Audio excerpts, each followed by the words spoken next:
Hola, bienvenidos.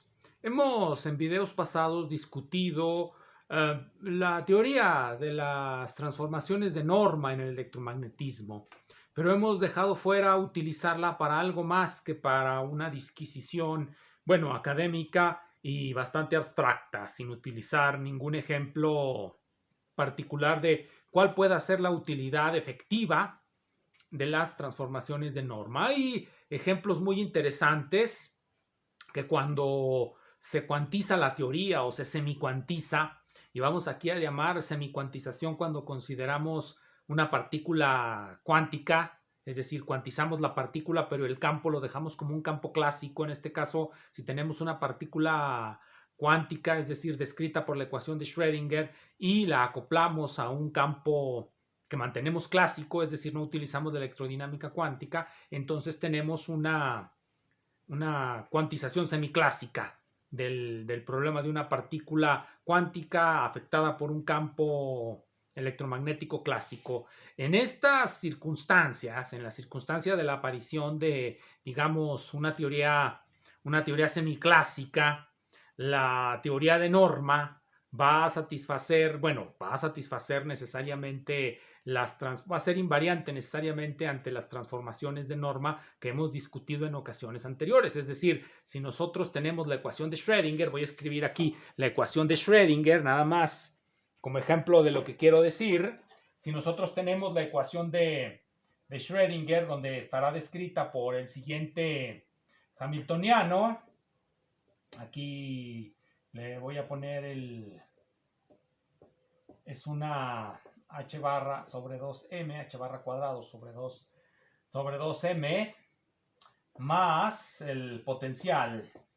Aquí podemos ver en el hamiltoniano que está acoplado, se llama acoplamiento mínimo, al campo electromagnético a través de estas dos. En el caso de la aparición de las transformaciones de norma, si nosotros cambiamos, y a esto le vamos a llamar una teoría de normas, si nosotros introducimos estas transformaciones, pues la ecuación de Schrödinger, la solución de la función de onda, se va a transformar de la siguiente I QC, esto por una nueva función de onda. Esto se llama, bueno, esta es la representación del grupo U1 actuando sobre el espacio de soluciones de esta ecuación de Schrödinger. Entonces, la partícula cuando... Esta es una teoría semiclásica, es a lo que me refiero con semiclásica. Estamos describiendo la partícula con su función de onda, pero el campo que la afecta, en este caso el campo electromagnético, es un campo que se concibe como clásico. Estas satisfacen las ecuaciones de Maxwell. Entonces, en este tipo de teorías, ese es el tipo de teorías que vamos a denominar teorías semiclásicas. En ese tipo de teorías pueden acontecer fenómenos muy interesantes cuando consideramos superficies particulares donde está actuando o donde está restringida la partícula. El ejemplo más típico, el que se ve en todos los libros de texto, es el caso de restringir la región del espacio en el que se mueve la partícula cuántica a una superficie toroidal. O podríamos decirlo más en general, a una superficie de revolución, pero generalmente no nos vamos tan abstractamente en los libros de texto y decimos un toro, está restringido sobre un toro.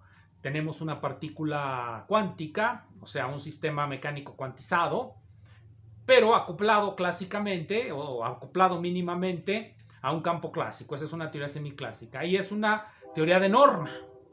Lo interesante de esta teoría de norma es que se cuantiza el campo magnético, por ejemplo, cuando utilizamos esa superficie que ya mencioné, una superficie toroidal o superficie de revolución. Voy a restringirme a la superficie toroidal para no hablar tanto de las superficies de revolución, aunque volveremos sobre ellas en esta charla.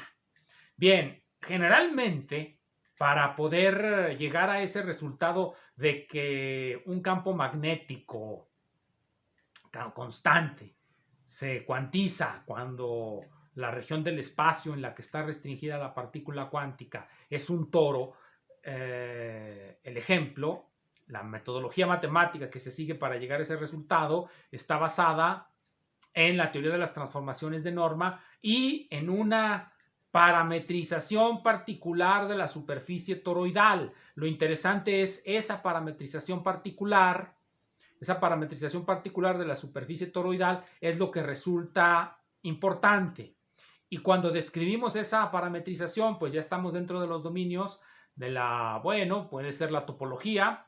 Y digo la topología porque los elementos básicos de ello generalmente vienen en libros como Topología algebraica de Kozniowski. El método matemático que se utiliza, del que voy a platicar ahora, cuando hablamos de un campo magnético constante sobre una superficie toroidal, es el método que se denomina de las identificaciones.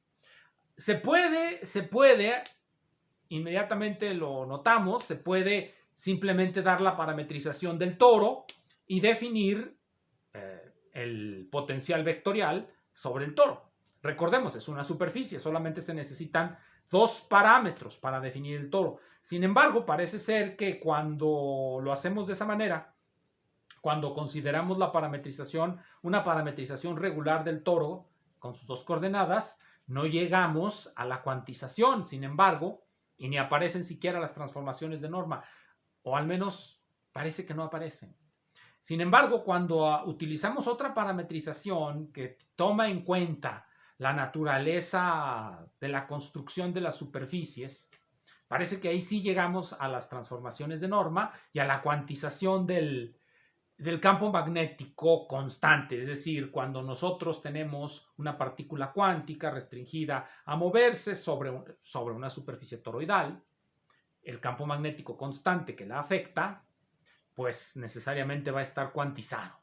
Y este es un resultado que surge pues de la manera en cómo vamos a definir el potencial vectorial sobre la superficie, es decir, de la parametrización que utilicemos. Si utilizamos otra, quizá las cosas cambien, pero vamos a platicar pues sobre esa parametrización que aparece en todos los cursos.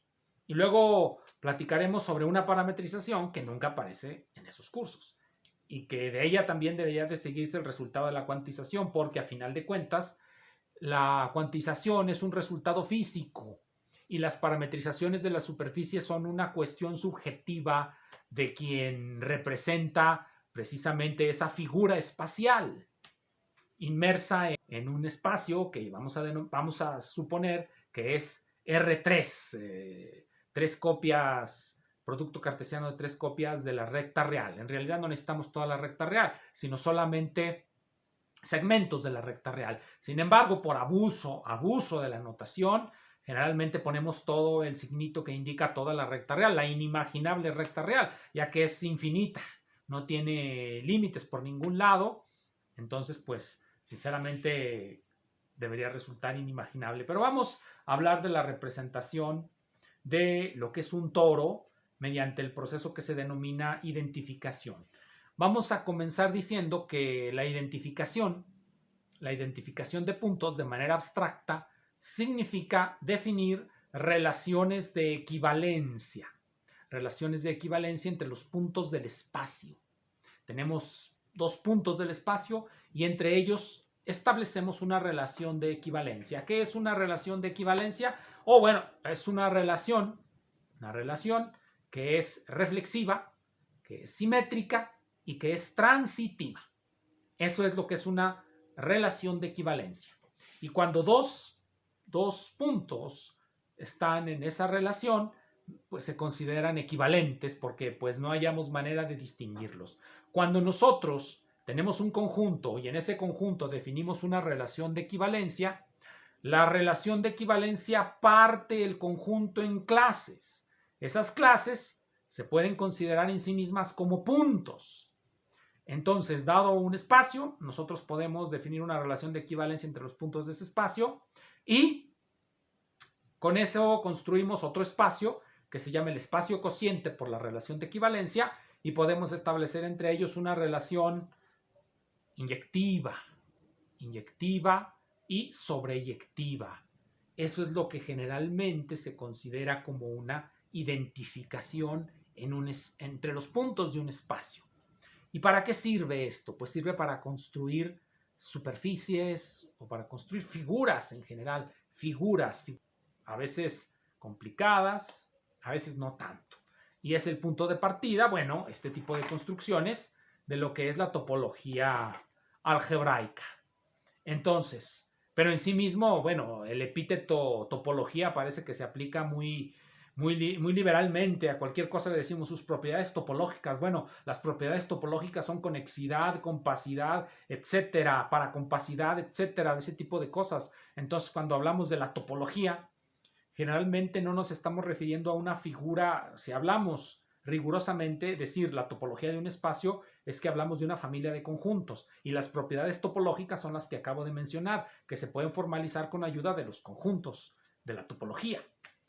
Pero a veces, como con la notación, se abusa del lenguaje y decimos, bueno, vamos a considerar la topología, y cuando hablamos de esa topología nos referimos a una figura del espacio, etcétera.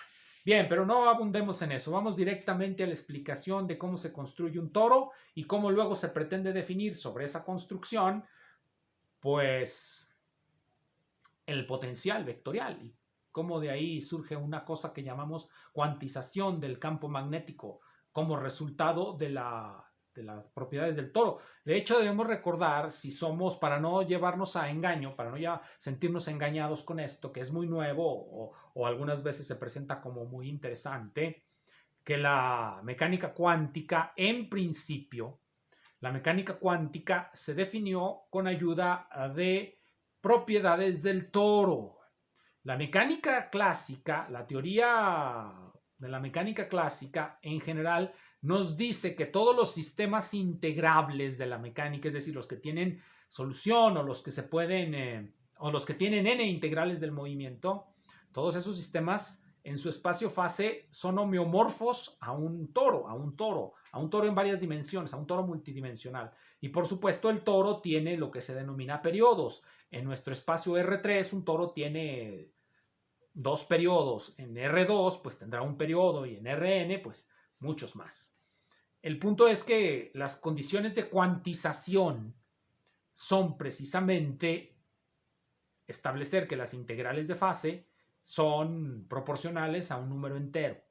Y eso es el resultado, se descubrió después de la introducción, se descubrió que eso se podía formalizar matemáticamente como el resultado de los, digámosle así, los agujeros del espacio. El toro tiene dos agujeros, y así sucesivamente. Es decir, la cuantización del campo magnético en un toro es algo que se debe de esperar, no es algo que podamos decir que lo tomamos por sorpresa. Pero a veces, cuando se explica la teoría de la norma, se utilizan este tipo de ejemplos para mostrar que, bueno, a lo mejor hay algo más en la teoría de la norma, pero bueno, esto es casuístico.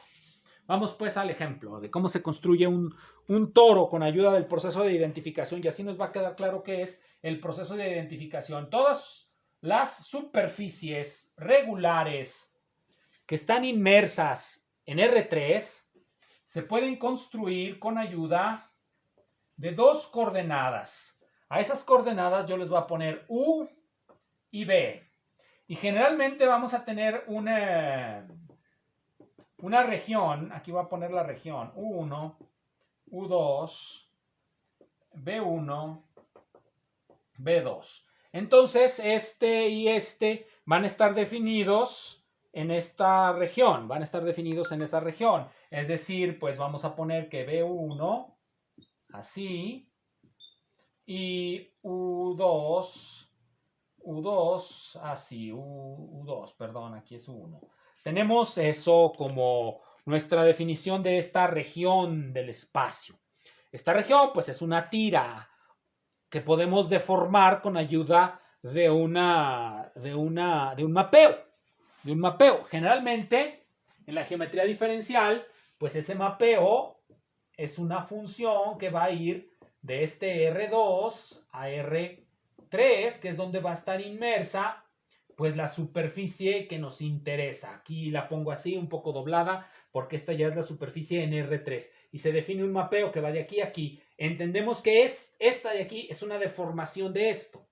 Esto de aquí es una deformación de esto por este mapeo. El mapeo modifica los puntos de aquí y los coloca de otra manera en el espacio R3. Agarra pues esto y cada uno de sus puntos los coloca de acuerdo a una regla sobre R3 y queda una superficie ahí de alguna forma.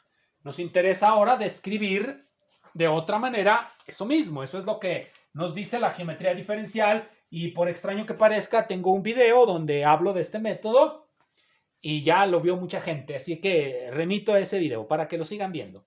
Aquí entonces nosotros vamos a tener esto y por supuesto vamos a suponer que estas cosas tienen una dirección. Miren, vamos a suponer que cuando va por aquí corre hacia acá, cuando va por aquí tiene el mismo recorrido y cuando va por aquí tiene exactamente el mismo recorrido. Podríamos suponer este para acá, pero eso va a cambiar las propiedades. Aquí todo debe de ser hecho con cuidado porque invertir el sentido va a invertir la naturaleza de la figura que vamos a encontrar. Miren, una vez que hemos definido el sentido, este va para acá y este va para acá, este va para allá y este va para allá. Una vez que hemos definido eso, vamos a definir el proceso de identificación. Identificamos este punto, todos estos puntos, los identificamos con todos estos puntos. ¿Qué quiere decir identificar en este caso? Los puntos estos y los puntos estos son iguales. Hay muchas maneras de definir la relación de equivalencia. La relación de equivalencia entre este y este punto.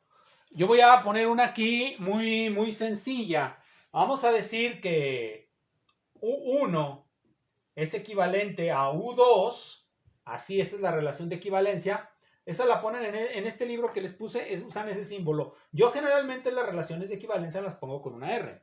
Entonces decimos que este punto es equivalente al punto U2, sí, y solo si. Vean la doble implicación.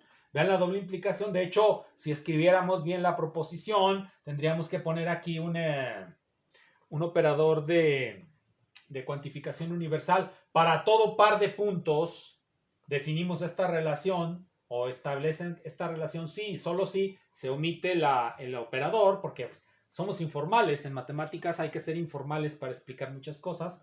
Se dice de esta manera, sí, solo sí. Aquí introducimos un conjunto de funciones. A es igual que U2. Existe una función, aquí lo podríamos poner, para todo par de puntos estos, existe una función tal que A está en esta relación, sí, solo si se satisface esto. Esta es una función.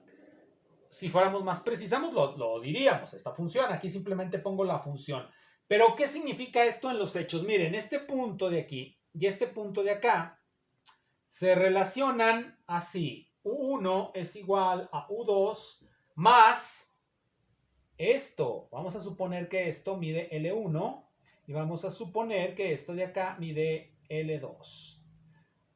A este de aquí le sumamos este de aquí y nos va a dar este, L1. Entonces, en general, lo que estamos diciendo es que las funciones van a satisfacer esta propiedad. O bueno, como aquí pusimos U2, pues despejamos de aquí U2 y esto nos queda U1 menos L1. Deben de satisfacer esta propiedad. Por supuesto, esto es una propiedad que satisfacen las funciones periódicas. Esto ya de entrada nos está diciendo que en una parametrización que no sea esta es una forma de construirlo, en una parametrización que no sea esta, vamos a tener que utilizar funciones periódicas. Esta es una manera de definir la relación de equivalencia. Cuando nosotros tratamos de demostrar que esta relación de equivalencia satisface las propiedades de reflexividad, las propiedades de transitividad y las propiedades, esas que les he dicho, reflexividad, transitividad y simetría, entonces esta función va a adquirir ciertas características. Aquí voy a omitirlo porque, bueno, por el tiempo.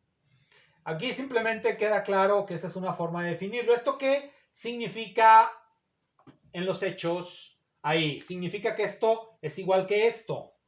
Si eso significa, entonces nosotros realmente lo que tenemos es como un pequeño cilindrito. Este es igual que este. Lo estamos como quien dice doblando y pegando, que es exactamente lo que hacen las funciones. En las funciones cuando utilizamos esa reparametrización, ¿recuerdan? esta que les dije, V sobre agarra de R2 y se va a R3. Entonces vamos, si hacemos esa identificación, pues vamos a doblarlo, simplemente agarramos esto, lo doblamos como un papel y obtenemos esto. Ahora, si también identificamos esto, que lo definimos parecido, entonces esto es igual con esto, es decir, esto de aquí que tiene esta dirección, acá tiene la misma dirección, esto se pega con esto de acá abajo y por lo tanto nos va a quedar algo así, que es lo que llamamos un toro. Por supuesto, hay una parametrización explícita porque pues tenemos pues un toro con nuestra identificación. Con solamente identificar estas obtenemos un cilindro, con estas identificamos el toro. El siguiente paso lo vamos a ver en el siguiente video. Gracias.